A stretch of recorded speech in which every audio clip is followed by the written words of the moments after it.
Bueno, bienvenidos a un nuevo episodio de Inquebrantable, como siempre desde las oficinas de Zulu, el gran patrocinador de este podcast. Zulu, la mejor plataforma para que ustedes y sus empresas hagan sus pagos internacionales. Hoy un episodio coyuntural lo voy a llamar, para todo el mundo. Vuelvo un poco a mi zona de confort después de un capítulo muy por fuera de mi zona de confort, pero que me disfrutó un montón, que ya el invitado me comentaba que lo había escuchado. Volvemos al mundo del emprendimiento, al mundo fintech, pero en un momento coyuntural, porque el invitado de hoy, Mateo Bermeo Mota, que es muy allegado a mí, me acabo de enterar que nos conocíamos hace 10 años y yo no sabía, yo pensé que nos conocíamos hace como 4 por ahí. Mateo está en una coyuntura en donde estamos viendo qué está sucediendo en nuestras vidas, ¿no? Entonces, no tengo cómo decirle Mateo, director de, o dueño de, o CEO de, sino voy a solo Mateo Bermeo Mota. Digo solo, ¿no? Porque ya con tus historias y demás, Mate, nos vas a demostrar todo lo que has hecho, ¿no? Toda tu historia. Así que nada, bienvenido a la silla inquebrantable. Alvin, mil gracias. De verdad que un placer estar acá y seguir los pasos de todas las personas que ya han pasado por tu banquillo. Entonces, unirme a esa gente. Tengo Bueno, sillas. gracias. Acabo de comprar sillas. Ya me Las llegaron. cacareas, pero nunca las pones. No. O sea, que me llegaron hoy a las 12 del día, pero tenía un montón de cosas, no las alcancé a armar, pero me llegaron 2 cajas a cielo verme, así que no las pude traer. Además que hoy no tenía carro, entonces no alcancé a traerlas. Pero bueno, Mate, pues sí, sin directo. O sea, de Mate sí no tengo que investigar nada porque lo conozco hace rato y sé cómo sacarle cuentas. Así que acá lo chévere es que arrancamos por el principio. ¿verdad? Así que tú eres una mezcla de culturas y lo que te compone a ti viene de muchas regiones muy distantes. Cuéntame un poquito más de tu infancia. A ver, mi acento, no sé, ultimático que es neutro. Nadie sabe definir mi acento. Yo nací en Bogotá. De ahí nos fuimos a ir a Manizales con mis papás. Mis papás son los dos del Huila. Y de Manizales brincamos a Caracas. Y yo crecí en Caracas hasta los 18 años. Mi acento no me delata, pues yo soy un caraqueño de corazón. Enamorado de mi Ávila, lo tengo en mi estudio. Y Caracas me formó. Y mi mamá, muy colombiana siempre, nunca me dejó olvidar que tú eras colombiano. Y por eso a los 18 años que me gradué del colegio fue como, bueno, yo soy colombiano, pero nunca vivo en Colombia, no, Colombia. Y me vine a estudiar aquí a Bogotá y hace 13 años, mucho más, hace 14 años viviendo aquí en Bogotá. Y entonces sí, o sea, ese es más o menos de dónde ven. Entiendo que tu etapa más larga es en Caracas. Una Caracas además muy distinta a la de hoy, entendería. ¿Cómo es crecer en Caracas? Mejor sitio del mundo, el ¿De verdad? mejor clima No del conozco. mundo. Vayan con gente de Caracas, vayan con caraqueño. No conozco a la primera persona que vaya a Caracas y no se enamore de la ciudad. Un sitio muy difícil para crecer, pero hermoso al mismo tiempo, lleno de dificultades políticas, lleno de una posición donde yo nunca me hallaba porque yo era colombiano en Venezuela y cuando venía a Colombia, a la Feria de Manizales, yo era venezolano. Entonces nunca era en ningún lado, ¿cierto? Yo nunca me sentí propio. En Manizales, mis familias, Huila, en Bogotá, caraqueño, o sea, como que no me hallaba mucho. Y la realidad tras de todo fue que me marcó esa dualidad constante que tuve toda mi vida. Era yo, mitad y mitad, y toda la vida ha sido mitad y mitad, y me fascina. Me enamora eso de cada vez que voy a Caracas, es como, esta es mi casita, esto es lo mío. Y me encanta Caracas. ¿Cómo es crecer allá entonces? ¿Cómo es la dinámica? O de pronto, ¿cómo fue tu dinámica? Mi dinámica fue una dinámica muy peculiar. Caracas vivía todo el periodo de transición llegamos con Chávez. Entonces me tocó todo ese periodo de lo que había y lo que se convirtió ese país, que a mí no me tocó la gran debacle. Yo me fui de Venezuela en 2011, entonces como que los grandes apagones, las grandes crisis y todo lo que vino después, yo lo fui a visitar a mi familia. Mis papás todavía viven en Caracas. ¿Todavía viven? Viven todavía en Caracas, sí. Y a partir de eso como que fue algo que formó mi carácter. Para mí Caracas había mierdero todos los días, yo no sé, pues 6 días. Sí. Pues mi mamá y mi papá no aprueban, pero Bien. eso es otro rollo. Los míos tampoco, pero bueno, digamos que hay que ser rebelde a ratos. Y crecí en un ambiente yo creo que muy lleno de algodones, lleno de burbujas, que no me dejaba enfrentar mucho a la realidad que vivía la mayoría de la gente, porque en mi casa nunca faltó nada, en mi casa siempre pues vivimos con todos los privilegios, al fin y al cabo, pero eso no dejó de que siempre me impactó lo que pasaba en Venezuela, ¿cierto? Y lo que pasaba en el país, y creo que eso me marcó en términos de los problemas que siempre había un problema que resolver, siempre había un mierdero que atender. Eh, y eso fue algo que me marcó mucho y hoy por hoy me doy cuenta de eso. Entonces sí, Caracas me marcó en ese sentido. ¿Y cómo eras tú de niño de la informática? ¿Qué te caracterizaba? Si yo le pregunto hoy a tu mamá o a tu papá cómo era Mateo de niño. ¿Cómo era? ¿Cansón? Me imagino. No, no, cansón no. Yo creo que parte de las cosas que siempre fui pues, un alumno decente, una persona como que me gustaba hacer vainas desde chiquito. Me acuerdo de mi primer negocio, que el otro día hablaba justo con Nico Quintero, y yo me acuerdo de mi primer negocio. Yo importaba papas, de arepas, a Venezuela. Importaba, es decir, mi mamá le llevaba la maleta, yo llevaba eso en la lonchera y a alguien le parecían ricas un día y yo dije, le parecieron ricas, mañana le traigo unas, no pasa nada, cuestan 1.000 bolívares. Y en ese momento el bolívar valía algo y yo con esos 1.000 bolívares compraba 6 paquetes aquí en Colombia, entonces había un beneficio que generaba, entonces y las papas de pollo fueron un hit, ni el hijo de madre. Las papas de pollo. Las papas margaritas de pollo. Ya. Yo sé, pero Ya. en Venezuela eso no existe. Entonces, la novedad era importante. Entonces yo empecé a hacer plata a los, no sé, 8 años o algo así. Y muy chiquito, muy chiquito. Mi mamá, esto viene de casa, mi mamá tiene negocios desde que, de cositas varias.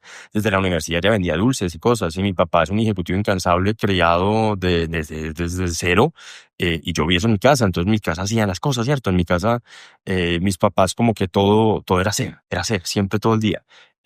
Y chiquito pasó eso. Cuando yo estuve en un internado en Irlanda, pasó lo mismo. A los mexicanos les fascinaban las papas de pollo. Entonces mi mamá me mandaba cajas de papas de pollo. Yo revendía eso. Y una papa de pollo a 3 euros. Eso era una maravilla, el negocio de la vida. Yo le mandaba a mi mamá y después vendí las barajitas, no sé cómo se dice eso, lo del mundial. Panini, las monas en Colombia. Dicen, bueno, pero son figuritas en la costa. Pero barajitas en caraqueño. Entonces vendía eso y vendía el mundial y fue el primero que tuvo el álbum del 2010, el 2006 en Alemania, perdón. Entonces toda la vaina y toda la vida me gustó y mi pinito fue como la plata. Yo en la foto del anuario del colegio, que me parece muy curioso, aparezco con plata y todo el mundo, y en el colegio me decían Ban Mateo, porque yo prestaba plata a intereses altísimos. Yo prestaba plata un lunes y el viernes recogía cartera al 33% desde chiquito. Eso se llama gota a gota. Sí, esos son los términos, depende si le preguntan a gente. Dios mío, o sea, tú desde pequeño eras, mejor dicho, un emprendedor serial, estabas buscando siempre maneras de hacer plata, muy independiente. Sí, me gustaba y vendía guías de estudio y montaba. Siempre vendiendo. Me parece curioso porque de lo que yo te conozco a ti, de lo que hablábamos el otro día. No solo vendiendo. Hacía cosas, hacía vainas me encantaba eso del sitio, yo hacía parte de las vainas desde el colegio de ir a recoger dinero para la gente menos favorecida. Hubo un deslave en una ocasión y me acuerdo que con grandes amigos montamos como rápidamente una vaina como de, oiga, recolectemos plata para la gente, colchones, ropa. Como que esas vainas me nacían natural. De hacer. Así.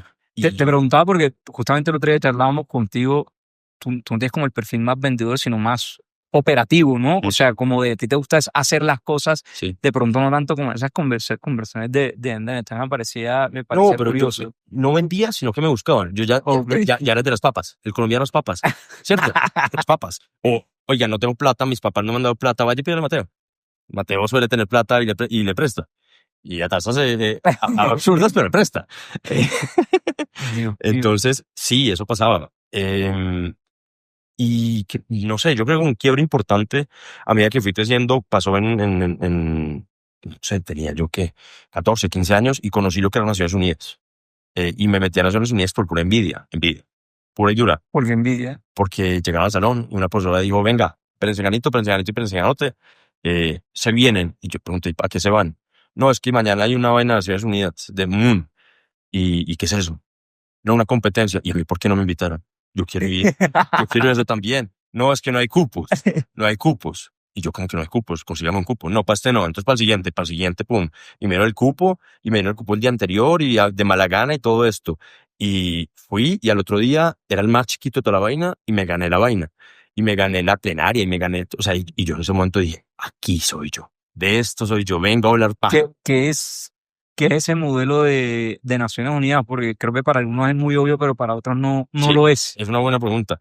Bueno, Naciones Unidas nos representa un país en una comisión de estas vainas de Naciones Unidas como tal, y al fin y al cabo como que intenta llegar a un acuerdo en un documento. Ese es como que el caso como desde un... Es una simulación. Es una simulación tal cual eso, tal cual. Ok. Para Eh, estudiantes del colegio, creo que para la estudiar universidad en la también. universidad también y todo esto.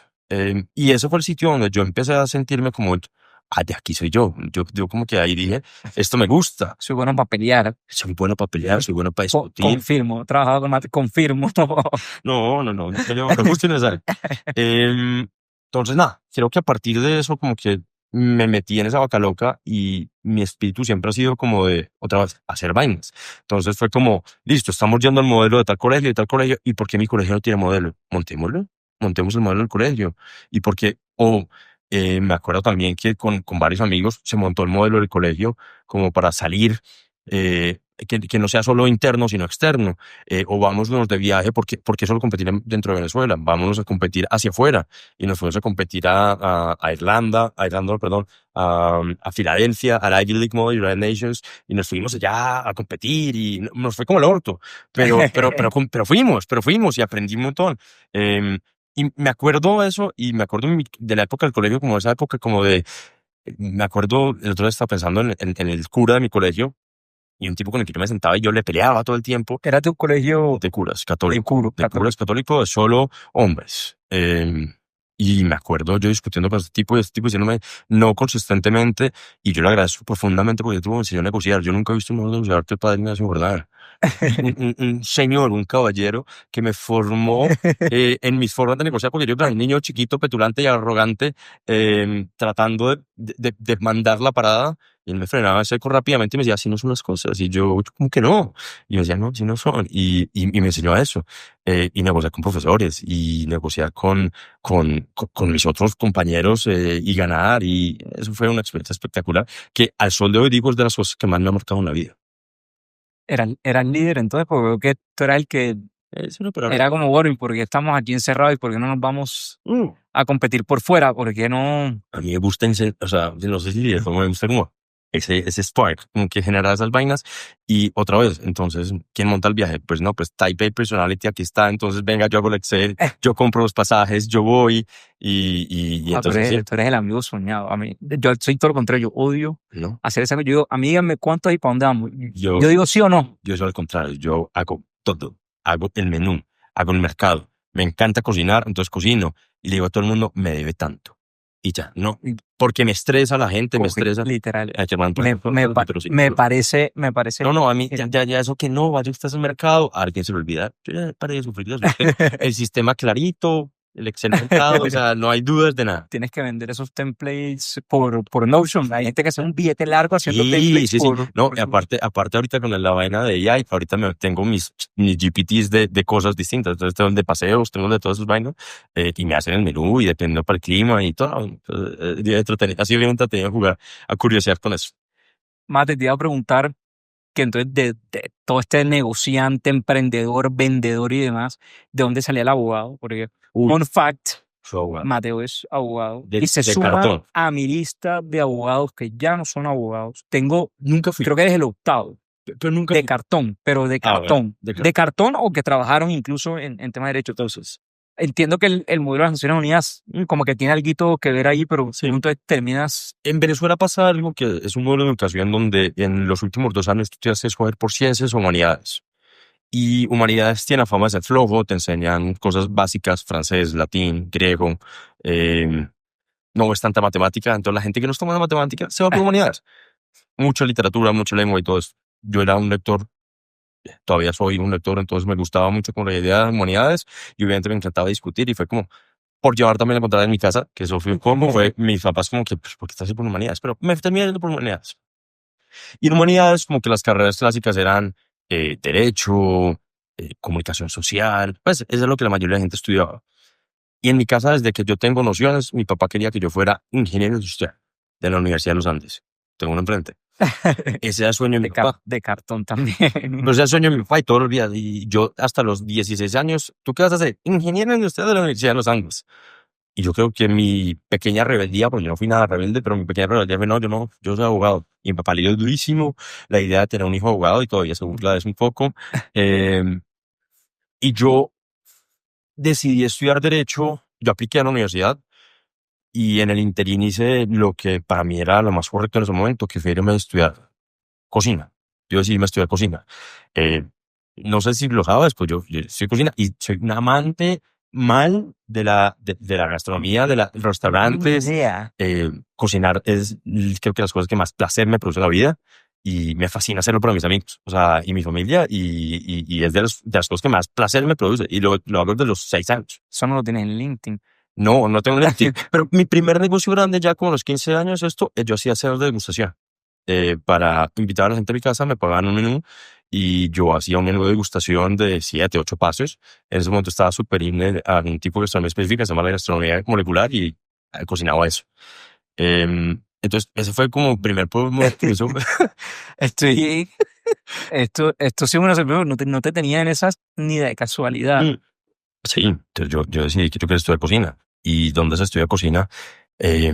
Francia. Entonces me fui a Francia, al sur de Francia, a estudiar cocina. Trabajé con un chef en Avignon y aprendí los básicos de la cocina francesa y me putearon y me quemé y me acuerdo que un día me quemé con la olla en la mano horrible y yo dije, pues ya me voy a mi casa, ¿cierto? O sea, esto está doliendo demasiado y me dijo, no, papi, se envuelve eso en vinipel, se echa cremita, se envuelve eso en vinipel y eche que ahí ya 6 horas de trabajo y yo como, ¿qué? ¿Cómo así? No, no, no, pero pues, aparte yo, el niño mimado, pues obviamente nunca había hecho mucho más allá de cocinar por gusto y todo. Entonces fue como una experiencia dura en ese sentido.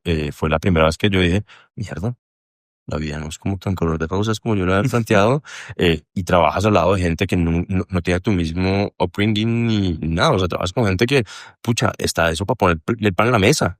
Y en ese momento yo dije como, uy, esto está muy interesante. Y yo soñaba con ser el próximo Ferran Adrià o para ponerlo en términos, pues, como los chefs más tops del mundo. Y yo decía, esto es lo que yo quiero ser, el próximo gran chef del mundo y de Latinoamérica para el mundo. Y me volví a trabajar en un restaurante en Caracas, top 25 de Latinoamérica, y trabajé del pinche más pinche en el restaurante. Y en Caracas me trataban, al principio fue súper duro, porque yo era el niño gomelo o encifrino, pues, y toda la gente que trabajaba conmigo no. Y trabajando en alto fue una experiencia que a mí me mostró, pues, o sea, yo no era nada, era lo que trabajaba y era lo que hacía. Y en ese momento como que me di cuenta, hablando muy rápido, es, si yo quiero ser el mejor chef del mundo, mi vida por los siguientes 10 o 15 años va a ser una vida muy difícil. Y no solo difícil, sino que lo que yo más amo en el mundo, que era comer, y sigue siendo comer, eh, es algo que ya no estoy haciendo. Yo llegaba a mi casa, me preparaba un plato de cornflakes, un plato de cereal y ya. Y no todo eso más. ¿Por qué proyectaba esos 10 15 años?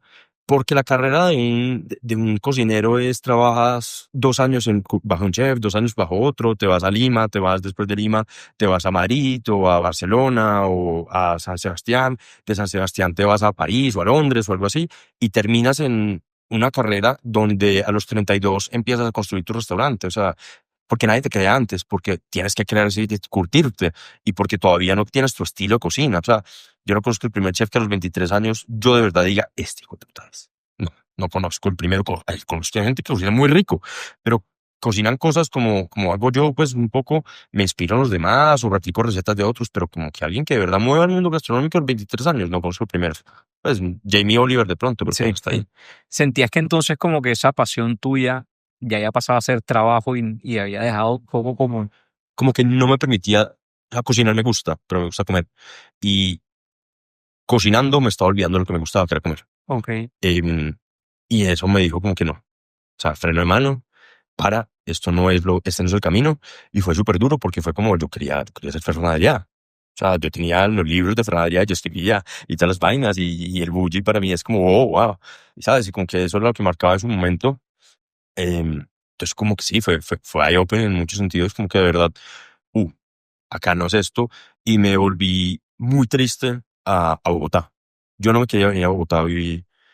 Bogotá es una ciudad con un clima difícil, completamente contrarias de Caracas. Yo se supone que iba a vivir solo y falleció mi abuelo, lo que hizo que pues, mis papás dieran, no, pues te vas a ir con tu abuela, a hacerle compañía, una mujer mayor Sí. distinta, con sus formas y sus maneras, espectacular muchas cosas, pero pues es una mujer mayor al fin y al cabo, y yo tenía que, o sea, yo crecí muy cómodo viviendo a 7 minutos de mi colegio y ahorita me tocaba coger Transmilenio desde la 127 hasta los Andes y yo nunca había sentido lo que era un Transmilenio y esas vainas y fue muy duro. Esos primeros 2 años en los Andes fueron muy duros y aparte y lo más duro de todo fue yo estaba muy solo.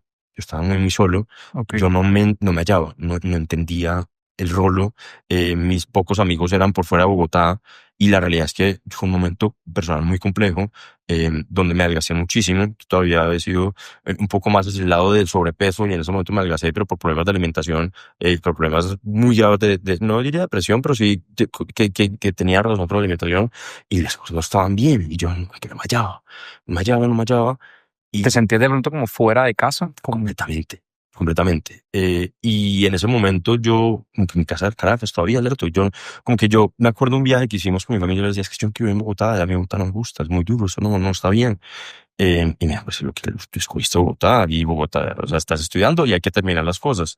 Y Y decidió ya derecho. sí, y decidí derecho en el sentido que el primer día de derecho de inducción, ¿tú usted por qué quiere ser abogado? Yo quiero salvar a los niños, yo quiero, no sé, trabajar en la empresa, yo no quiero... Levanté la mano y dije, buenas, mucho gusto, Mateo Bermeo, yo no quiero ser abogado, yo quiero hacer negocios. Esa fue mi frase. De inducción, esa fue la frase que yo dije. Y en ese momento me marcaron pues como el facho, como el empresario y que qué carajo estaba haciendo ahí y todo lo vaina. Entonces tampoco en mi semestre como que me hallé. Entonces como que usted no me hallaba. Y me acuerdo muy claramente de esas dificultades como que no, yo no me sentía propio. Hasta que vi un póster un día, una vaina que decía modelo en Naciones Unidas. Y yo me acordé que eso me gustaba. Y yo me acordé que eso me había gustado mucho en el colegio y me metí al modelo de Naciones Unidas de los Andes, el de Monúa, eh, y ahí yo dije, otra vez empiezo a vibrar con gente en mi misma sintonía, otra vez empiezo a hacer cosas que me gustan.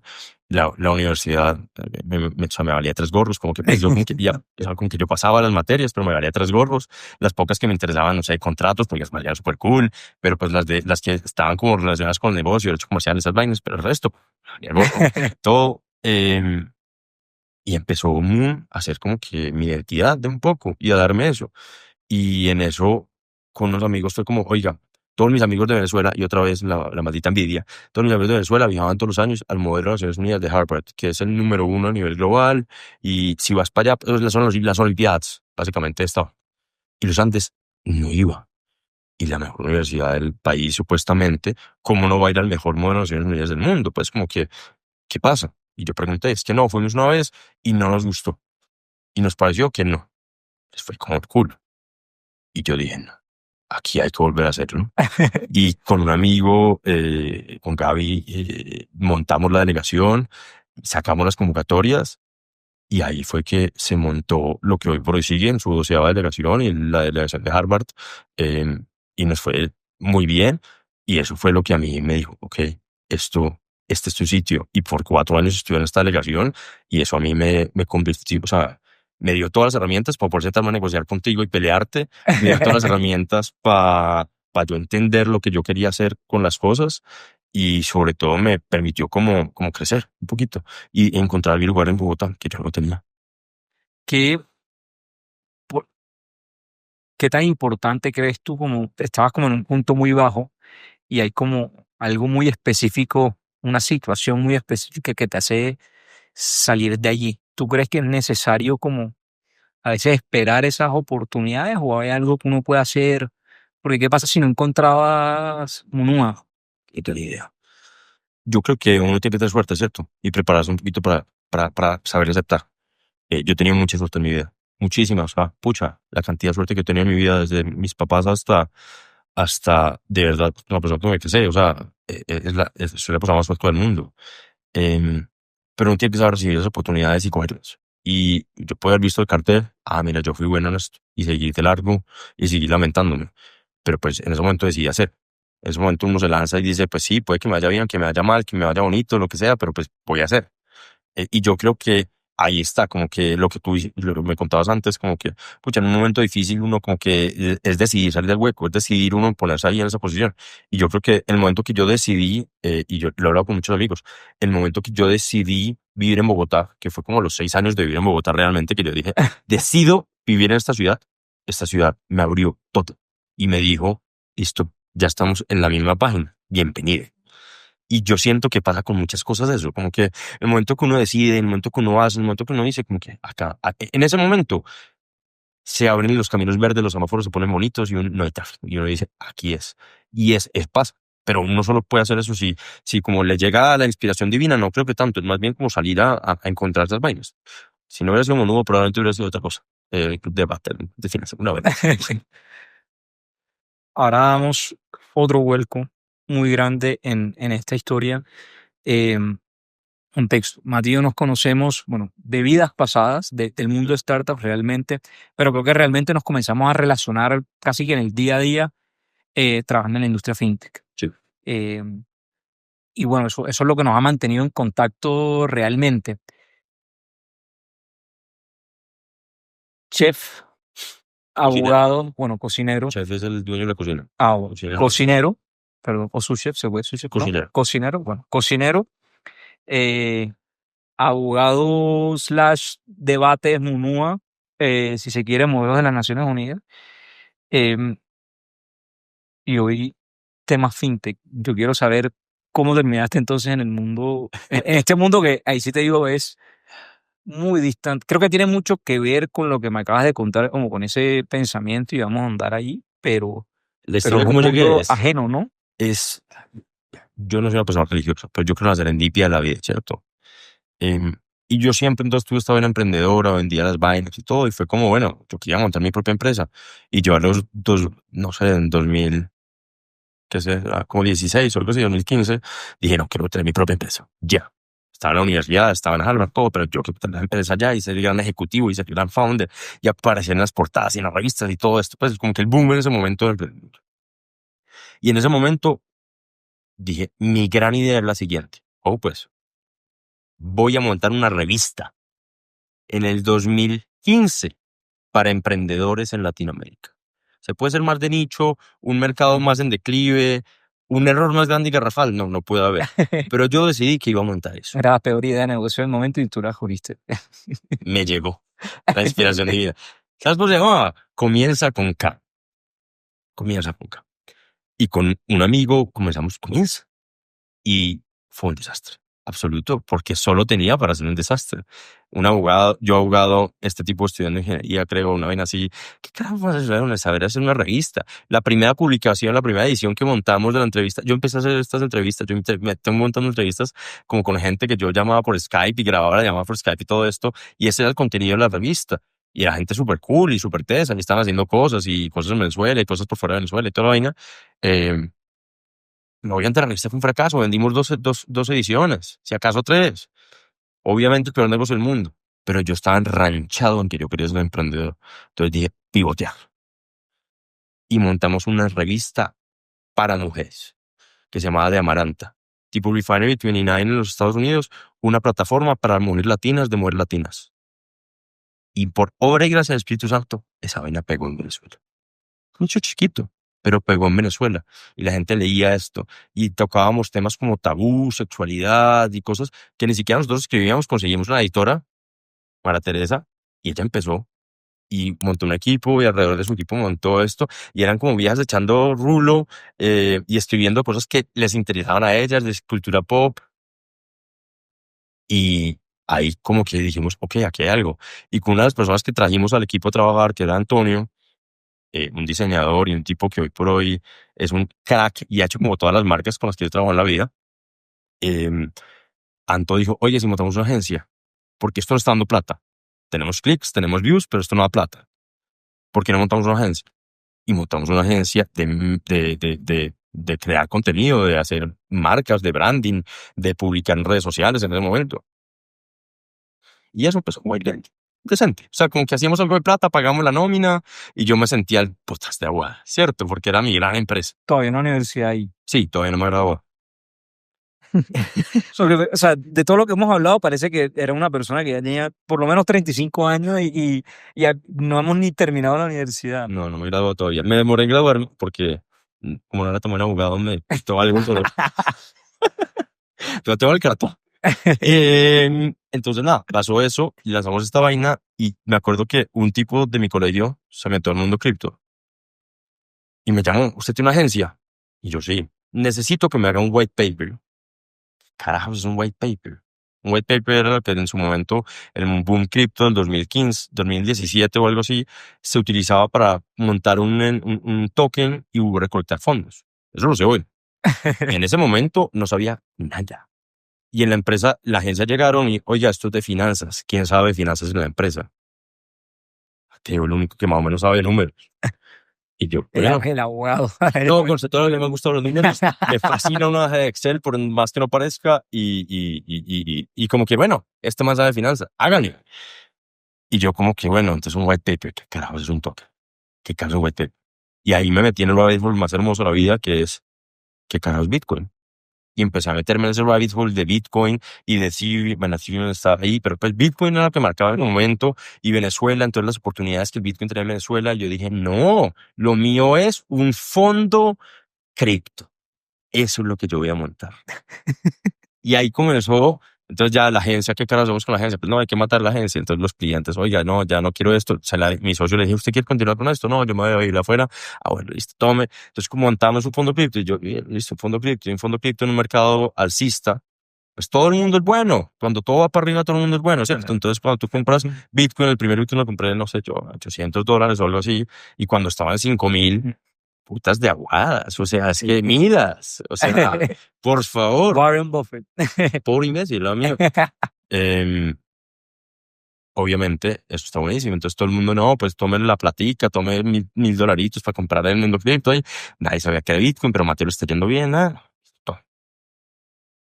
Cuando eso llegó a 17,000, pues te imaginarás, en putas de aguada. O sea, yo dije, no, esto es o sea, imparable. Yo, o sea, ¿qué me falta? Em, y al emperador no tenía ropa y le van los pantalones rápidamente. Y cuando el mercado se va para abajo, te das cuenta que eres una piltrafia y no queda más. Y en ese momento yo decía, bueno, entonces un montón de gente me dio plata creyendo en mí. Ahorita esta gente que me dio $1,000 de sus ahorros, les tengo 500 o 400 y yo me dedico a vivir. Y en ese momento en Colombia, y todavía existe una oportunidad de arbitraje importante, y nosotros habíamos montado una estructura, porque yo era abogado, ya me había graduado en ese momento, jurídica en varios países como para poder sostener el fondo. Y con esa estructura se podía arbitrar. Y con esa estructura podríamos construir un negocio que yo nunca me imaginé que podía hacer, pero que uno compra barato en Colombia y vende caro en Estados Unidos. Bitcoin en ese momento. Y eso hacía plata. Mucha plata. Porque comprabas aquí el Bitcoin te costaba, no sé, $95 y lo vendías a 102 en Estados Unidos. Eso te da plata, sin tanto esfuerzo. Entonces ahí entré yo en ese mundo y yo otra vez, el putas de aguadas, ¿cierto? Em, y ahí comenzó ese negocio. Empecé a ir a las conferencias cripto, empecé a ir todo esto y conocí a quien se convirtió y hoy por eso es de mis grandes amigos y socio, un tipo mechudo que me dicen, conózcalo, todos en café. Y yo, un café. Yo rehuyo los cafés, hoy ya no. En ese momento rehuía los cafés. Y ese café se convirtió en una comida y esa comida se convirtió, el tipo se volvía al día siguiente en un vuelo, Freddy, y él alargó su fin de semana porque los dos hicimos clic inmediatamente y él es un loco despavorido que en el 2012 o 2014, una vez así, decidió renunciar a Babson y MIT para ir a minar Bitcoin en Venezuela. Un tipo que visionario, además no poder, loco, como él solo, y una persona genial y sobre todo una persona, un tremendo amigo. Y Fred fue el que se craneó esta idea del arbitraje y el que vio la estructura y todo, el que dijo, aquí se puede hacer esto. Y eso fue un run maravilloso de 2019 y 2018, 2019, y en el 2020, o sea, me estoy comiendo el mundo. Éramos 5 socios facturando plata, creyendo que éramos los magnates, yendo a almorzar a Pajares Salinas porque porque la junta directiva tiene que vamos a pagar esa liga, ¿cierto? Y en ese momento, pues, o sea, los Además, haciendo algo entre comillas, pues sencillo, que era arbitraje. O sea, Sí, el que conozca, que haya dado un curso de finanzas sí, básico, pues entendería eso. comprar barato, vender caro. Sí, Empezamos a tener clientes grandes porque, como yo era abogado, empezamos a estructurar la vaina muy bien desde el punto de vista de cumplimiento. Entonces empezaron a buscarnos procesadores de pago en ese momento no había forma de convertir Bitcoin, dólares a pesos, todavía sigue siendo difícil, en ese momento era aún más difícil. Nosotros empezamos a ofrecer estos servicios a procesadores de pago, cerramos deal, yo viajaba a las conferencias cerrando unos deals con esta gente, un montón de vainas. era como un Zulu, más o menos. Ah, bueno, sí, la verdad es que sí. Esteban me Azul. conoció, ya me conoció por eso. Bueno, ya llegaremos allá. Entonces eso pasó en el 2019 y llegó el 2020. Enero, muy bien. Febrero, muy bien. Nuestro mejor mes en la historia. Y llegó el marzo de 2020 con una pandemia. Y en ese momento nos dimos cuenta de, otra vez, no teníamos nada. Nos bajaron el pantalón así. Los socios, los 5, habíamos sido unos imbéciles en muchísimas decisiones que tomamos. Y lo que era una sociedad que estaba generando ingresos para todos, se volvió una pelea enorme. La empresa se quebró. Perdimos plata. Todos los involucrados perdimos plata en nuestras familias.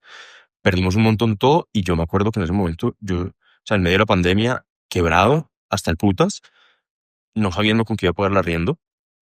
Después de haber estado facturando mucho, y pensando, ¿qué putas voy a hacer con mi vida?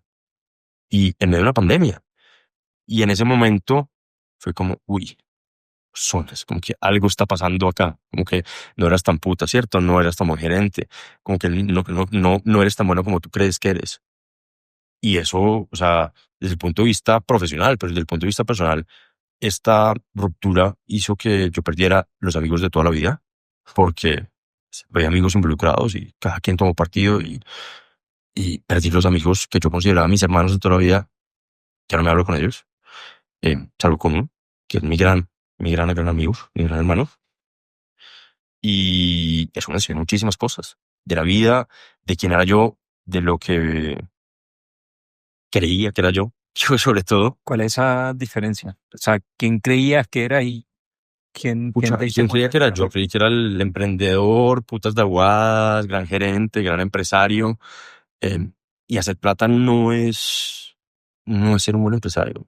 Eh, y creer que uno tiene estructuras de KPIs no lo hace un gerente.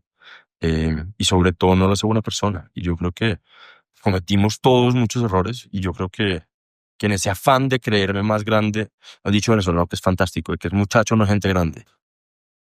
Y yo o sea, si resumo esa experiencia, es muchacho, no gente grande. Y yo en ese momento no era gente grande para muchas cosas. Y creo que esa experiencia me dejó como, pues, o sea, me dejó marcado y me sigue dejando marcado de cosas que hubiera podido haber hecho muy distintas en muchos frentes que no hice, pero que no hice en su momento, eh, por orgullo, por arrogancia, por creer que era lo correcto, y que pues tuvo consecuencias desde el punto de vista social nefastas. ¿Qué te decías a ti mismo entonces en ese proceso de Está cagado, ¿y ahora qué? está cagado. Yo no me podía pagar del campo. En medio de la pandemia, pasando todo esto, una crisis mundial, debiéndole plata a todo el mundo, no sabiendo con qué pagar el arriendo, está cagado. Lo único que tenía en ese momento, eh, mi actual esposo, que en ese momento era mi novio, estábamos empezando a salir, era lo único que yo tenía, y Freddy. Y Freddy y su actual esposa. Era lo único que teníamos, era como bebernos todos los días, vivíamos en el mismo edificio, o muy cerca.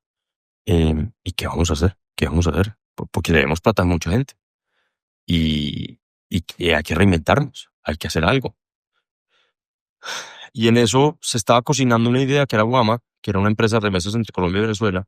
¿Guama? Guama, WM. Sí, Ah, sí. Guama, ok. Guama, WM. Y la empresa de remesas se estaba cocinando y como que estaba en proceso de desarrollo, y quien en su momento trajimos como para que hiciera mercadeo, empezó a liderar el producto, que es Romer, y él tomó liderazgo de todo esto. mientras nosotros resolvíamos el mierdero de la empresa esta de arbitraje, y Guama salió y empezó a funcionar.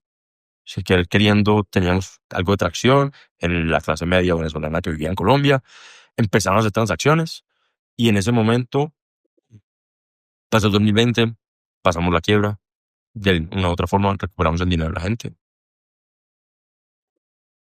Arbitrando, montamos una empresa de arbitraje al lado, unos socios chilenos y otra gente. O sea, mientras montábamos Guama, montamos una empresa de arbitraje para recuperar el dinero de toda la gente. ¿Cómo mantenías, ya retomamos la historia, pero me causó mucha curiosidad, cómo mantenías la confianza para volver a arrancar? Yo me metía todas las noches a las 2 de la mañana por 3 meses a ver la plata que había en la cuenta de banco. Yo no confiaba en mí en esos momentos. Y creo que la única persona que veía las cosas buenas que me pasaban a mi actual esposo y me decía, todo va a estar bien. A la gente buena le pasan cosas buenas, tranquilo. Em, y yo no veía eso. Yo no veía la luz al final del túnel. La verdad es que no. Y ponía en las reuniones cara bonita y hey, esto puede estar bien. Me acuerdo, yo tenía llamadas y pedía plata y, y, y por dentro, la posición va por dentro, ¿no? O sea, fake it you make it, y en ese momento fake it tú contra, o sea, la recontra ultra. O sea, lo estabas haciendo en realidad, si se quiere me corría, por necesidad, porque te tocaba, no porque ni querías ni confiabas. ¿Se puede decir así? No sé si porque me tocaba, pero porque definitivamente era como que lo que el fuego interior como que decía, ¿cierto? Como que eso es lo que hay que hacer, y esto es lo que hay que hacer, y dale, y dale, y dale, y dale. O sea, y revienta. Muy intuitivo. Sí, 100%, o sea, 100%, o sea, como que, o sea, yo creo que mi estómago es mi órgano más importante, más que el corazón, más que el cerebro, más que todo, porque me encanta comer y me guía bien. Sí, ahorita salgo, así, ahorita sabe lo que quiere, ¿sabe? Porque, esto está rico. Sí, y también sabe decirme, aquí está feo, salte. Sí, como que eso también. Y ese good feeling que dicen los gringos, y se siente. Y en ese momento era como para adelante. Y trajimos unos socios, unos amigos de Freddy de Venezuela que hicieron las cosas aquí y le montamos una empresa con ellos y con nosotros chilenos otra vaina. Todo para recuperar la plata de la gente que lo había perdido. Todo para recuperar la plata que nosotros no teníamos en ese momento, pues que teníamos que responder por mucha plata, mucha plata. Y no teníamos cómo responder en ese momento. Yo había vendido absolutamente cualquier tipo de Bitcoin que tuviera, cualquier tipo de activo digital para cubrir lo poco y nada que tenía en ese momento. Entonces, ahí fue como que llegó Guama, le empezó a ir bien, y en el 2021, Freddy tuvo la grandiosa idea de acercarnos a empresas como ver si alguien quería adquirir Guama, porque estaba creciendo y era como, o la crecemos de verdad y nos volvemos como una empresa como VC, levantamos plata y todo esto, la veremos. Y hubo un punto intermedio donde Reserve, que fue como conoció eh, decide abrir su operación en Colombia y se acerca a nosotros como para ver si los ayudamos a abrir la operación en Colombia. Nosotros le dijimos, venga, ¿por qué en vez de abrir la operación en Colombia nosotros por ustedes, por qué no usan Guama como un trampolín para abrir la operación en Colombia? Y ahí fue como que hicimos una negociación de unirnos nosotros a Reserve, dejar Guama de lado y volvernos parte del equipo Reserve aquí en Colombia. Como una especie de exit, más o Sí, menos. como una quick hire, un exit, ¿sabes? Como que en papel negociamos eso otra vez. Bullish, el mundo cripto, eso al mercado alcista, y otra vez me estoy comiendo el mundo. Y en esa negociación, yo dije, no, que ya me retiré. Yo, esto es, y me retiro, o sea, en 5 años ya, con esto me Ahora sí va a ser chef. ahora sí, ahora sí voy a montar mi restaurante. Y el mundo rápidamente me demostró que no, otra vez. En ese momento, yo me acuerdo que cerramos la negociación con la gente de Reserve y fue el tope del mercado alcista, cripto de ese momento. Y desde ese momento solo la vaina solo bajaba, solo bajaba, solo bajaba. Y la verdad es que yo, desde el momento cero que empecé a trabajar en Reserve, no me hallaba, no me quería parar de la cama. Hice cuánta vaina, o sea, desde terapia, porque pues obviamente a razón de lo de la quiebre y todo esto, comencé un montón de terapia, comencé un montón de vainas, como de trabajo individual. Y la vaina de lo del Reserve fue como, hice tapping, o sea, lo que se te ocurra. Comencé a meditar en ese momento. Una vieja Manizales tenía una meditación que se llama Mute, Eugenia, y Eugenia, yo no sé si me salvó la vida, pero me sacó la depresión más hijueputa que yo tenía en mi vida, meditando. Eh, Y a partir de eso como que se fue construyendo como la historia en Reserve, que no me gustó trabajar con Reserve, no lo disfruté, no siento que tampoco me haya reventado por la empresa, honestamente, pero yo no me hallaba, como que no me hallaba ahí. Y en un momento Reserve tomó la decisión de, ¿sabes qué? Colombia no está funcionando bien, Mateo, out. Y otra vez el mundo mostrando que no hay puta aguas. Y ahí fue cuando tú y yo nos conocimos. Yo me fui a ir a México sin saber qué hacer. Nos conocimos por primera vez para mí, por segunda vez Sí, para ti. sí, sí, sí, exacto. Y yo estaba en México sin saber qué hacer, sin trabajo, otra vez, sin ni idea qué hacer viviendo en un país nuevo. Mi esposo diciéndome, vete de la casa que estoy desesperado porque tú solo estás aquí malvibroso, harto, cansón, Eso es feo. horrible. Y yo la única tranquilidad que encontré fue reencontrarme con mi profesora de francés de chiquito e ir a recorrer los mercados de México y empezar a cocinar. Y eso es de lo poco que me dio tranquilidad en esos momentos, cocinar. Ey, ¿a ti te gusta cocinar? Invita gente, cocina, come rico. Y eso empezó a dar tranquilidad y empecé a ir a restaurantes, empecé a hacer todo esto. Un amigo fue a Ciudad de México a visitar y en Ciudad de México el tipo me dice, venga, un WeWork. Y yo, pues sí, pues no tengo nada que hacer. Venga, venga, venga, toma un café acá conmigo, no pasa nada. Santi me dice, vamos a WeWork. Y yo, no a un WeWork y sentarse a ver el techo sin nada, sin trabajo, sin nada que hacer, sin saber qué hacer tampoco. Uno se pone ahí, abre el computador y da 2 horas de productivo, ¿cierto? Porque Ajá. ahí está el WeWork. Entonces la gente... Y en ese momento me puse, y yo no sé por cosas del destino cómo encontré a DoorApp. DoorApp no tenía página de careers, no tenía publicaciones, nada. Y yo encontré DoorApp. Y yo creí que es una empresa de gente, de niños ricos mexicanos tratando de montar algo. Y les escribí, hey, estoy en Ciudad de México, me encantaría conocerlos y ver qué están haciendo. Este es un sector que me gusta, los stablecoins los conozco, me gustan. Eh, ¿Por qué no nos sentamos? Y me respondieron, y me respondió Álvaro, y me dijo, hey, uno de los cofounders de DoorApp, gracias por tu Daina, voy a estar en Ciudad de México en 2 semanas, vamos con unos tacos. Vamos con unos tacos. Y nos sentamos con unos tacos. Y en ese momento yo no sabía lo que quería hacer. Pues yo sí sabía que quería en la vida. Bueno, más o menos. Y ahora me dice, bueno, ¿y tú qué estás buscando? Y yo, pues la verdad es que no tengo ni idea, no tengo ni idea. No sé qué quiero hacer, pero de repente, pues una empresa que esté en crecimiento, yo sé operaciones, sé legal, sé todas estas vainas, monté la De vaina. todo. Soy chef también. Cocinero.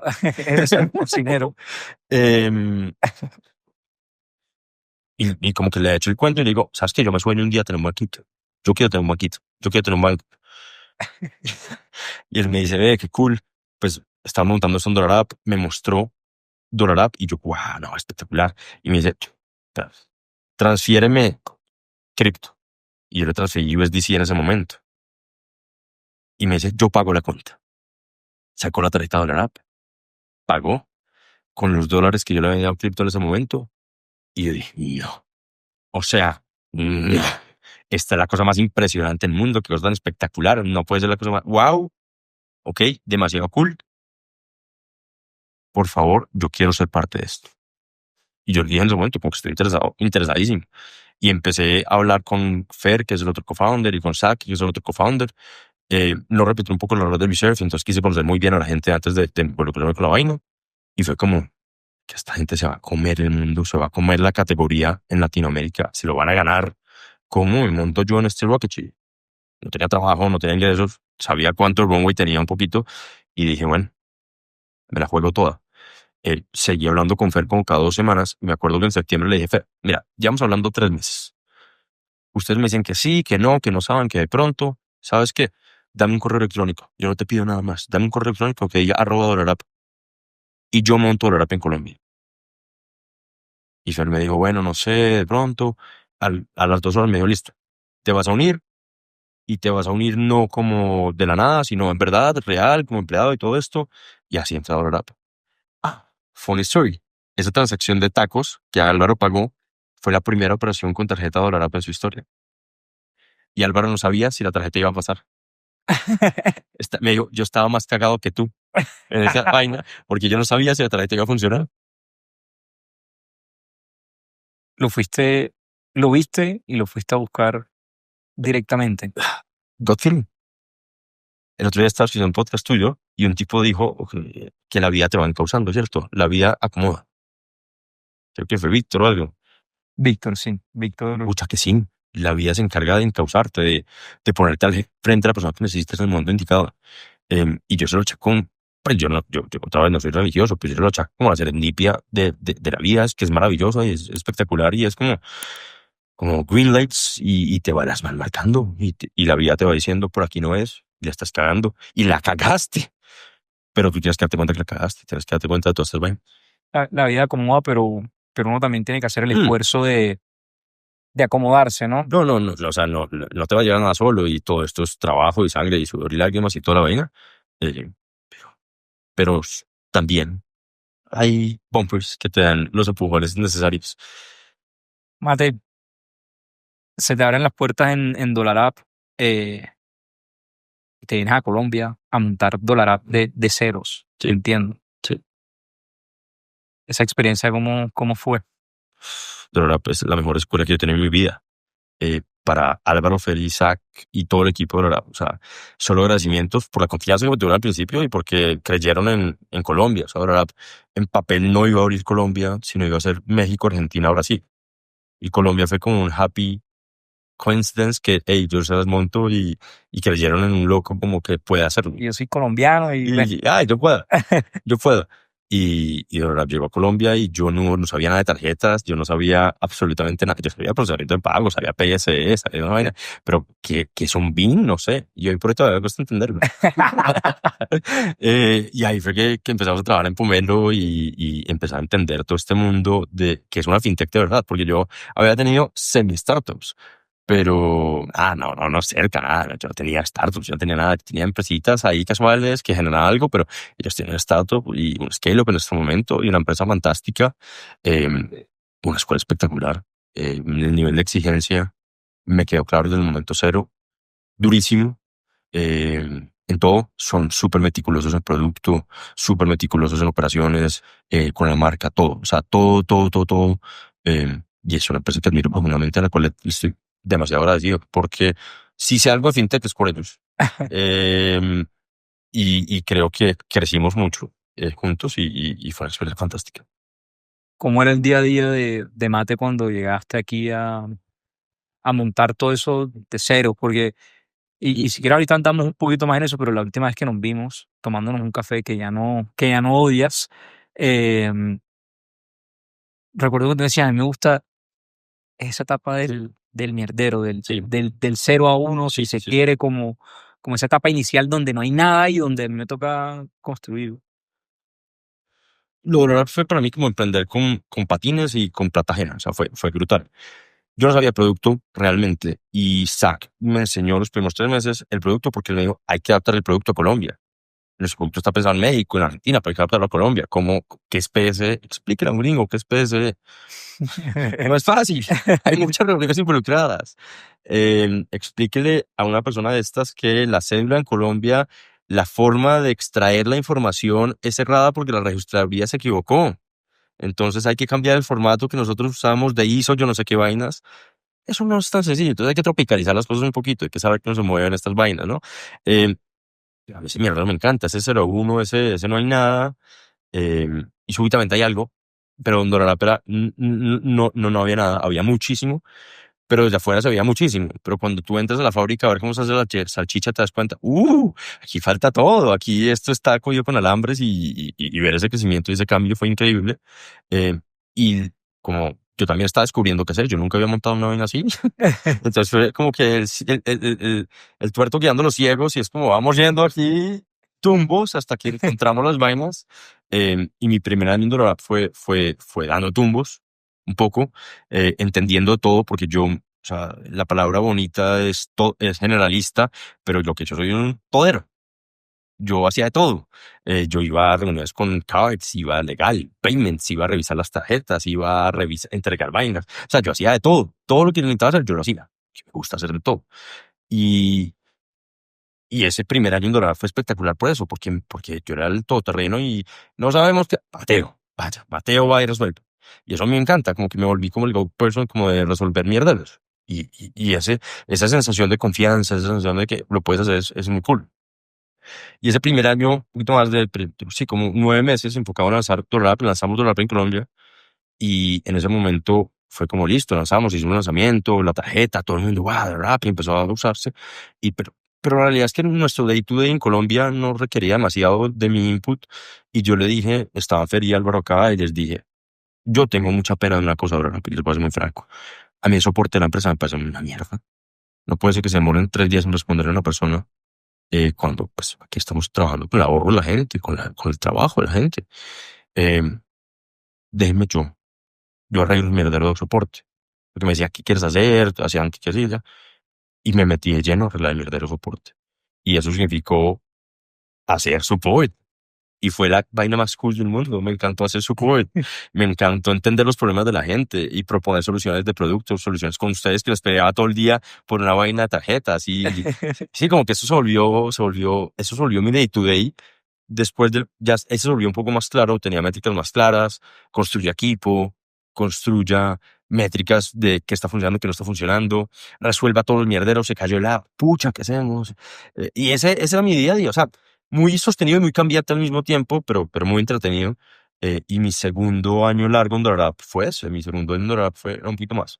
Casi año y medio fue support y fue montar el equipo y fue construir las bases de lo que hoy por hoy es el support y cómo se expandía esto al tiempo que cada proyecto nuevo que nadie sabía quién ponerle, pues, vaya Mateo, entonces vaya Mateo a montar la integración con el Banco de la República, el Banco Central de Argentina. Entonces, pues, vaya Mateo. Y yo aprendí de pagos en Argentina y de Colombia y en México y en Brasil aprendí un poquito antes de que saliéramos de Norfa también. Y ha sido, o sea, fue una experiencia transversal en todos los sentidos. Te encantan los mierderos. Me fascina. Así se llama el Infortunadamente para mí. capítulo. Me fascinan los mierderos así bien de clickbait. Aunque no Sí. clickbait. No, pero a ver, es como que yo siento que hay una frase, Fer, el founder de Dollar que es como hay que bajar al lodo, ¿cierto? Y yo al principio me quedaba el mierdero arriba. Y cuando tú bajas de verdad, encuentras la raíz del mierdero, pucha, eso es espectacular. Que recibes la llamada y eres tú quien contesta y no estás viendo a los otros, sino que eres tú quien se pone. Sí. El producto de la app tiene una súper acogida.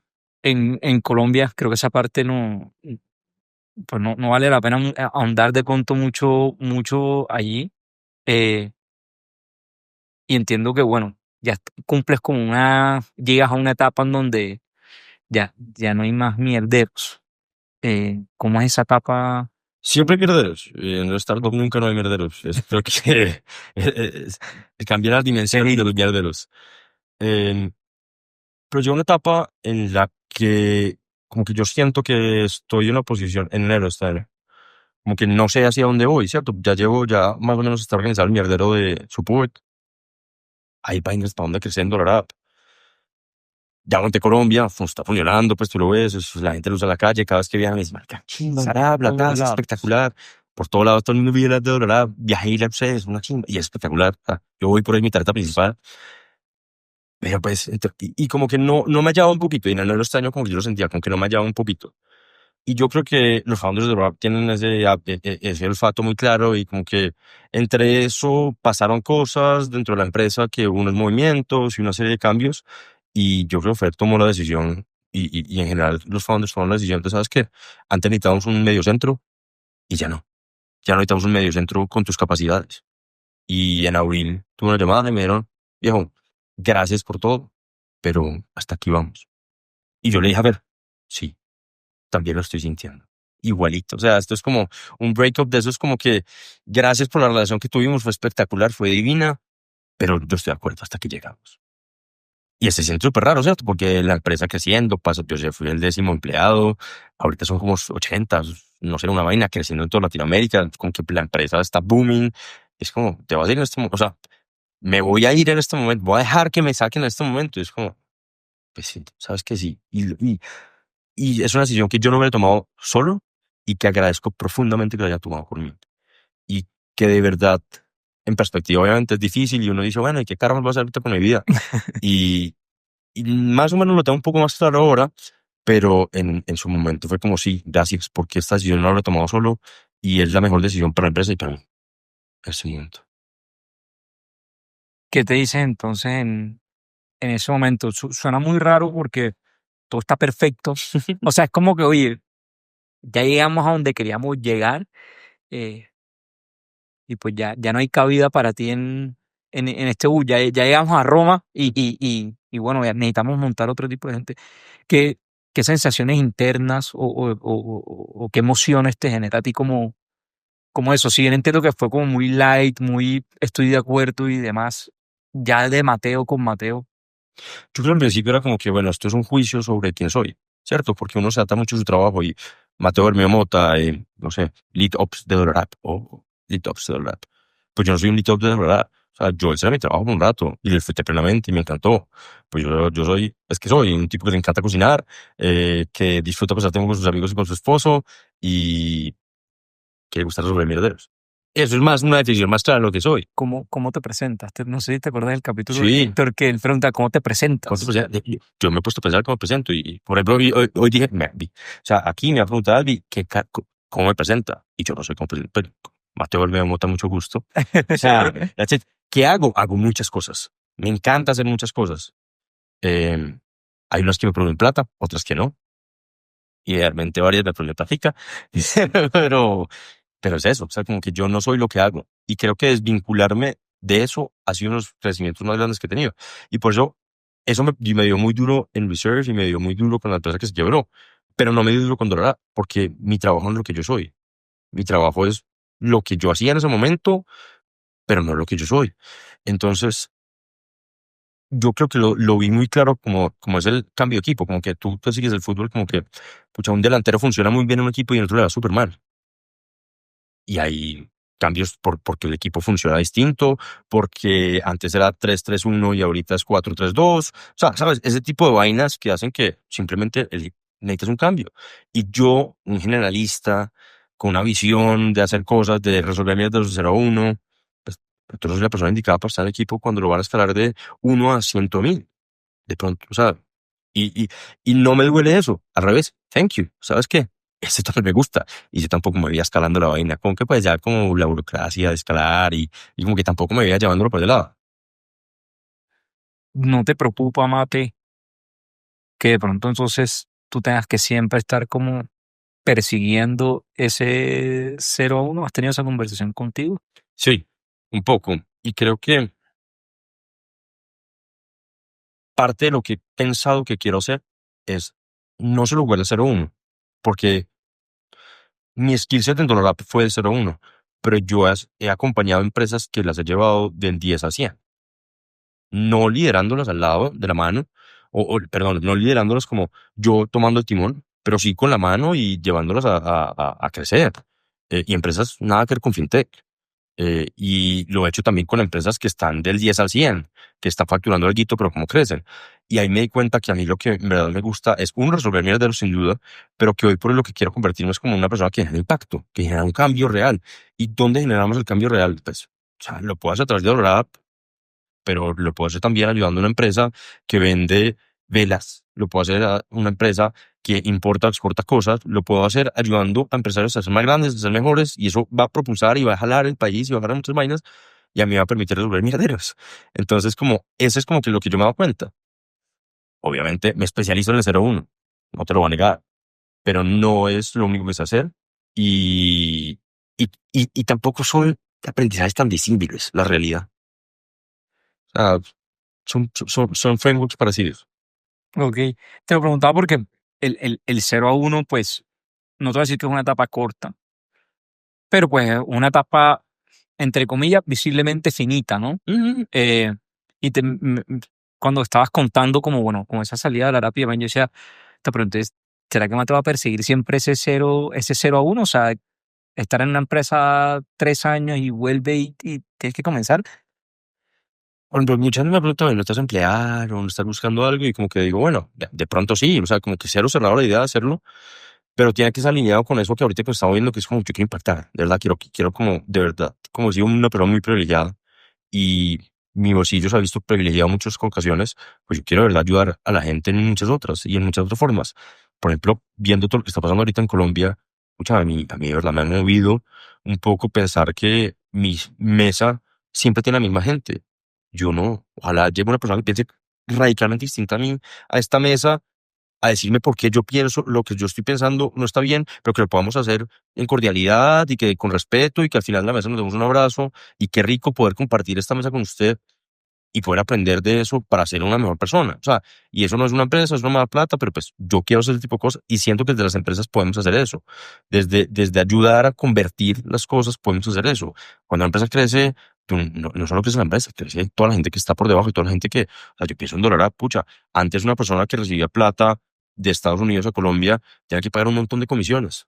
Si esas comisiones equivalen a un helado, pues hombre, maravilla, puedes sacar a tu hija ahorita a tomarte un helado.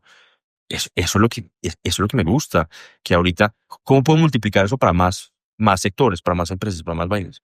Y que ese factor multiplicador del helado, de las vainas, pues se vea en lo que hago todos los días. Bueno, me das terreno para hacer la pregunta del millón. ¿Qué se viene entonces ahorita para Masi? A ver, ¿qué se viene? La vida solita se encarga, ¿cierto? Pasó lo de rap, no tenía ni idea de qué queremos hacer. Todavía no todo tan claro, pero más o menos han vislumbrado cosas del programa. Pero me doy cuenta que me han llamado distintas empresas a pedir ayuda. Hey, necesito entrar a Colombia. Hey, tengo este mierdero en operaciones. Hey, tengo esta vaina. No solo aquí en Teca, o sea, distintos sectores. Y ahí me he dado cuenta, ve, mi skill set, mi cajita de herramientas que he ido construyendo a punta de dolores y mierderos y todas las vainas, pues funciona. Y ve, este martillito que una vez usé para hacer esto, funciona para hacer esto. Y así estoy construyendo en este momento Operari, que es lo que estoy montando en este momento, que es, yo no iría con una consultora, sino un aliado para sentarnos al lado a resolver mierderos. Y yo no quiero que hagan un PowerPoint ni nada. Me siento al lado, construimos o sea, te encuentro el mierdero, pero te ayudo a resolverlo. Porque lo que no me gusta a mí en las consultoras es que te dicen el mierdero es este y te dan una PowerPoint de 60 páginas, vaya a resolverlo. Culpable. No, yo quiero, a mí me gusta esa hacer y me gusta sentarme a tu lado a ejecutar y ver cómo eso va a transformar en un negocio y ayudarte a eso. Y es lo que estamos haciendo. Operar. Operar. O sea, esto es una primicia para mí. No sé qué Es la tan primicia primicia para el mundo, es la primicia para el mundo. O sea, en este momento el nombre fue creado el día de ayer y se compró el dominio. Estoy, Esto es... estoy en racha de primicias. Ay, no. Porque en el capítulo anterior, Mauro Toro anunció su candidatura a la Cámara nuevamente, ¿verdad? Mateo anuncia su no. Sí. Vicky Ávila, Mira, Comechitos mira, suena al lado chivas. mío. Comechitos al lado mío, Ah, Vicky Ávila. aquí. O sea, hoy Mate, bueno, me parece una solución óptima si quieres a lo que te planteé ahorita de hecho, si te puedes, si quieres quedar en el 0-1, eh, porque le estás atendiendo el 0-1 a todo el mundo, pero a tu vez tienes un proyecto a largo plazo que es Sí. dedicarte, no me quiero encajar encerrar en el 0-1, pero de cierta manera pues estás ayudando a otros a construir lo que te gusta construir, pero además a generar impacto. Sí. Que entiendes lo que estás buscando Tal cual, ahorita. O tal cual. sea, te das de emprendedor A ver, ya... por sí, 14ª vez. como que uno genera músculo, ¿no? Como que ya es como que ya no me da tanto miedo. Como que...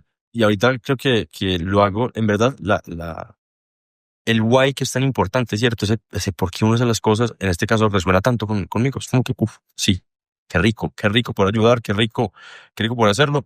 Y ojalá me enseñe mucho. O sea, yo soy un tipo profundamente curioso y digo, ojalá llegue una empresa a la que no sepa absolutamente nada. Ojalá llegue una vaina, ¿sabes? Como que una vaina, o sea, de ganadería. Que me digan, tengo este mierdero y yo me voy a untar de mierda literalmente por primera vez en mi vida, ¿cierto? Y a ver cómo resolvemos el mierdero juntos y a ver qué hay ahí y que me enseñe, porque yo las cosas las hago por curiosidad. O sea, el rabbit hole de cripto que me trajo al mundo fintech fue curiosidad malsana. O sea, a mí, un tipo que, o sea, mis rabbit holes son muy peculiares. ¿Verdad? A mí me encantaría tener como claridad de eso, pero no, es como que uno se mete por acá y lo va desviando y llega a un punto. Y de pronto la ganadería pasa lo mismo, de pronto, no sé, los caficultores, una vaina que no tengo ni idea. Pero qué rico por saber eso. Mate, me contabas, bueno, que una de las cosas que hoy te tranquiliza, me decías, ya lo hago con menos miedo. Y me cuentas que una de las cosas importantes es el why, el por qué estás haciendo esto. ¿Cuáles son esos otros pilares que hoy de pronto definen al Mateo, que te van a hacer un Mateo emprendedor diferente al de Guama, al de las remesas, al de el cripto. Yo creo que lo primero es, esto que estoy haciendo es una novedad para mí. Yo soy una persona que usualmente digo soy muy privada y es, soy muy cagón. Yo soy lo más cagón que en el mundo. Me da mucha pena no hablar en público. Me da mucha pena mostrarme como que soy. Un tipo profundamente arrogante toda la vida, porque los arrogantes somos arrogantes porque nos da temor que vean lo que está por debajo. Y por debajo hay mucho miedo, hay mucha incertidumbre, hay mucho no saber, hay mucho la cagado y la volver, y qué pasa si la vuelvo a cagar, hay mucho no quiero defraudar a nadie. em, pero hoy por hoy exponerme y abrirme y literalmente decir, me abro el kimono, mira, así soy, creo que es un superpoder. Al fin y al cabo, Ser vulnerable, se puede sí, 100%. O sea, lo de Harvard y lo de Naciones Unidas para mí fue una demostración de eso porque yo no hablo también inglés. Yo hablo inglés muy bien y me entiende la gente y todo, pero yo siempre tengo un acento pesado. Pues como que yo no, O pita venezolano y manizalita, esa no pega por ningún lado. yo tengo un acento pesado y me acuerdo que me iba mucha pena hablar inglés. Y una vez en una exposición, un día un tipo me dijo, oiga, a mí me encanta su acento, ¿por qué le cuesta tanto hablar? Porque tengo un acento bárbaro. Y me dijo, no, no, no, es que ese es su brand es su acento, yo lo reconozco por su acento. Todos los demás gringos hay pagos, ninguno tiene acento. Usted con su acento, identificable plenamente. Sofía Vergara. Tal cual. Entonces, esas vainas que a uno, que uno se critica tanto, pucha, de repente esos son mis assets, ¿cierto? Me veo al espejo y digo, de repente ser un tipo que tiene ese acento es lo que hace que yo pueda tener recordación fantástica cuando hablo con alguien más. De repente, el tipo curioso que quiere leer y que quiere indagar de cosas y que, pues de repente ese es mi superpoder, poder averiguar cosas que a la gente más le parece aburridísimos. O sea, entonces te vas dando cuenta que esas vainas que para ti son negativas, que te dan miedo exponerlas, pues de pronto no son tanto. Y de pronto alguien que escuche este podcast dice, marica, este mal la ha cagado y recagado y recagado. Pues de pronto no es tan grave de cagar, o de pronto ha hecho mucho, entonces inspiró a alguien a que pueda hacer un poquito. Em, Eso a mí me encantaría que alguien me diga, "Marica, gracias". El otro día, por primera vez en mi vida, estaba en una fiesta, en Baumfest, ¿cierto? Cosas, gustos adquiridos. Sí. La vida va ahí, aprendiendo y curioseando. Este podcast no es para eso. Y, y vi a un influencer. Y por primera vez en mi vida me acerqué y le dije, viejo, lo que usted está haciendo, le agradezco mucho porque esto de verdad me agradece. Y es López. Y le dije, parce, qué vaina tan cool la que está haciendo. Sígalo haciendo en su tono, en su forma, en su vulnerabilidad, en sus vainas. Y dije, "Marica, eso es multiplicado. Probablemente ese man hoy hace un video contento pensando en que yo le dije eso, ¿cierto? Y el otro hablaba con Nico Quintero y le decía lo mismo. Y dice, "Marica, qué chimba, resoné con lo que usted dijo. Y qué cool. Y muy bacano". Y el otro, y yo no soy una persona pública en ese sentido, como que yo no doy, esas cosas me cuestan mucho hacerlas. Y hoy por eso estoy sentado contigo aquí hablando, pues, o sea, de verdad, y, y lo hago con gusto porque creo que de pronto a alguien más le puedo ayudar. Y que pues es bueno. Eso, ahí sí te digo, justamente ese es el objetivo de este espacio. O sea, como te contaba al principio, yo aprendí muchas cosas como en momentos tal vez no tan chéveres de mi vida. eh, y me das uno aprender de historias como la tuya y de todos los otros personajes que se han sentado y se van a sentar acá. eh, pero también que ojalá que la gente que nos vea que se contagie un poquito. Y eso que dices, y esto, si quiero resonar con ese mensaje, atrévanse a acercarse a la gente en la calle, que conozcan o que no conozcan, y díganles como, oye, chévere esto que estás haciendo. Sí. Oye, te felicito por eso. A mí me pasa a veces con este espacio y tú no sabes, o sea, la felicidad que uno le da. El día que me contaste que hablaste con Nico Quintero, capítulo 19 si no estoy mal, y Nico me dijo, oye, alguien escuchó el capítulo de nosotros y hasta voy a hacer negocios con él. Yo no cabía, yo dije, puta, Sí, sí, sí. o sea, qué berraquera uno poder como que multiplicar, ¿no? De cierta manera. Entonces, alineo contigo completamente. Y me parece muy chévere que ese multiplicador hoy también sea como parte de tu propósito. Mate, ya para cerrar el espacio, que se pasa volando, este se me pasó volando. ¿Algún último mensaje que quieras dejar de pronto de la gente que nos va a ver, que nos va a Sí. escuchar? Hay una frase, creo que es de Simeone, pero me la repitió este cansancio, Carlos Chacón, que es de mis grandes amigos. Y es como, si se quiere, se trabaja, se puede. Nosotros en Harvard nos apropiamos de ella y dijimos, si se quiere, se trabaja, se puta madre puede. Porque creemos, y o sea, yo soy un convencido de que es puta madre puede. Y yo creo que la mayoría de la gente como que no se da ese permiso, ¿cierto? De que se puta madre puede. Y ojalá la gente se dé el permiso de cagarla, de hacer cosas increíbles, de dar las gracias, de ser agradecido, de, pucha, de verdad ver a la influencer en la calle y que su puta madre puede acercarse a ese man y decirle, hey, qué cool lo que estás haciendo. Y yo creo que eso es lo que invito a la gente que haga, puta, si se quiere trabaja, se puta madre puede, y yo creo que firmemente eso, o sea, pues yo soy un tipo muy privilegiado, he tenido muchas cosas muy a mi favor en la vida, pero pues se ha trabajado, se ha querido, y digo, pues se puta madre puede, y todavía y queda muchísimo camino, pues por delante, todo por hacer. Pero yo creo que ese hacer y que un podcast que escuchamos en común, que es el de Andrés Acevedo, de pucha, el libro de ante la duda, ante todo hacer algo, pucha, hacer algo. Voy a tener a Juan David la próxima semana Ah, aquí. espectacular, Ah, espectacular. dije, Pero sí, entonces ante todo hacer algo. Y qué rico que la gente esté, o sea, que se atreva a hacer así ya. O sea, no tiene que montar una gran empresa, no tiene que montar una empresa. Pucha, no es montar una empresa. Vamos a un café con alguien. Vaya y celebre a alguien. Eso es hacer. O sea, hacernos una empresa, no ser grande, porque no tiene que. sí, no tiene que ser Jeff Bezos, no tiene que ser No, Mark Zuckerberg. ni siquiera tiene que ser una que les produzca algo en el bolsillo. Haga. Eso es todo. Bueno, Mate, de verdad que un gustazo tenerte acá. Me voy gratamente sorprendido. Y dije, bueno, escucharé ya gran parte de lo que he escuchado, pero eh, yo creo que si conocí el 15% de tu historia, era mucho, y eso que hemos compartido, pues, Sí. considerablemente, ¿no? Entonces, un gustazo haberte tenido acá.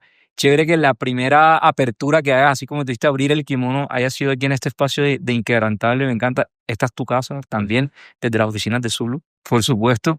Eh, con Operari o con tus proyectos personales aparte y demás, siempre tienes un medio acá como para multiplicar lo que estás haciendo. Así que, nada, de verdad que un gustazo haberte tenido y gratamente sorprendido. Espero mi invitación a comer. Por favor. Espero mi Es invitación a más, comer. Voy con Plazón. Para que no. cordialmente invitado, por supuesto, pero yo creo que parte de lo que he pensado es cómo junto las cosas, ¿cierto? Cómo multiplico y cómo hago esto. Y digo, ¿sabes qué? Yo vi, creo que es Daniel Andrés Villalobos, no me acuerdo, que está haciendo cenas. Y Andrés, Andrés. Entonces dije, ¿sabes qué? Quiero hacer eso. Y quiero hacer esas cenas con gente que, un man de fintech y por favor alguien completamente distinto, porque yo siento que un tema que tenemos siempre es sentamos en la mesa a la misma gente y nos sentamos con la misma gente y ojalá dejemos de hacerlo. Ojalá nos sentemos con más gente, escuchemos puntos de vista contrarios y los respetemos. No tenemos que ser mejores amigos. Pues yo no pretendo ser mejor amigo de nadie que opine muy distinto a mí, pero pucha, podemos respetarnos y de pronto se construye un poquito más. Estamos en un mundo lleno de división y confrontación todo el pucho día. No, no, no. O sea, sentemos, compartamos en la mesa con alguien y disfruten. bueno, cenas by Operari, espero por lo menos una, ¿no? Pues lleno un Porque yo sí vacío. también disfruto comer y sí, yo tengo un paladar agreste, todo me gusta, así que yo voy a ser tu mejor crítico, día a todo. Brutal, brutal, brutal. A todos los que nos vieron y nos escucharon, mil y mil gracias, como siempre, desde las oficinas de Zulu, la mejor plataforma para que ustedes y sus empresas puedan hacer sus pagos internacionales. Les recuerdo, síganos en Spotify, suscríbanse a YouTube, denle like, comenten Instagram, todas las redes sociales. También les dejo las redes sociales de Mate para que vayan, lo sigan, chismoseen Operari, la primicia de Operari. Y bueno, nada, nos vemos y nos escuchamos en una próxima ocasión.